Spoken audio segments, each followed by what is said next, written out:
As always, please retry the question, read the relevant context before trying or watching the video. There's one thing you need to know to be able to answer this. If you don't know the answer, add it to your cheat sheet, master it, and go back 5 before continuing the video. What is the difference between transition and intro questions? Transition questions must mention something from before and after the transition. Intro questions just must preemptively tell us what is coming, okay? So with that in mind, let's go ahead and attempt number 42. So since this is a transition question, which we can tell because it says, would best conclude this paragraph and introduce the subject of the next paragraph. All right. So with those things in mind, we need to find what the first paragraph is about because it's got to allude to it.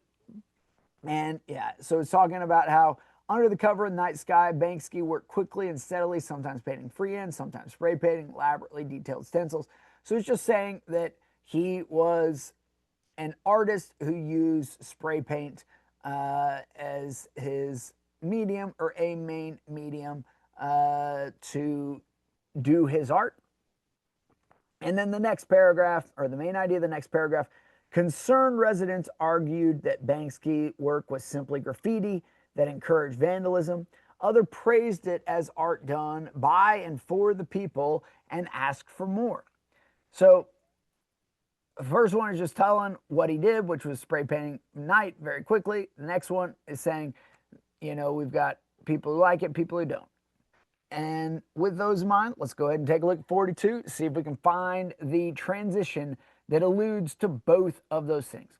Banksy's stencil message, sorry, the lifestyle you ordered is currently out of stock, captures his disapproval of consumerism. Maybe, but this doesn't mention anything. It does mention about the, you know, art that he was doing, but it doesn't mention anything about people that liked it and people that didn't. So we can go ahead and eliminate that. Answer G, daylight would reveal his creations. So that's connecting it to the paragraph before, to a simultaneously outraged and admiring public. Ding, ding, ding. I mean, this is almost certainly our correct answer. It talks about people who liked it, people who didn't, and it talks about his work. So all those things is exactly what we're looking for. Answer H. This technique was featured in the street art documentary Exit Through the Gift Shop. That is not talking about people who liked it and people who didn't. And so it did mention his art that was talked about, but it doesn't have the second part. It is hard to believe that no one has ever been able to get a photograph of Banksy's face. This isn't talking about anything. We don't even know that he's an artist here. We don't know that people like it or don't like it. So it's just irrelevant. Answer G is our correct answer. If this made sense to you, please add it to your worksheet and then go on to complete the remaining transition and intro questions that you missed on this test before going to the next category. If this is your final transition or intro question, please go ahead and do the intro and transition mastery. Do 5 of each or pick one and do 10. And then come back and do the next category that you missed the most of.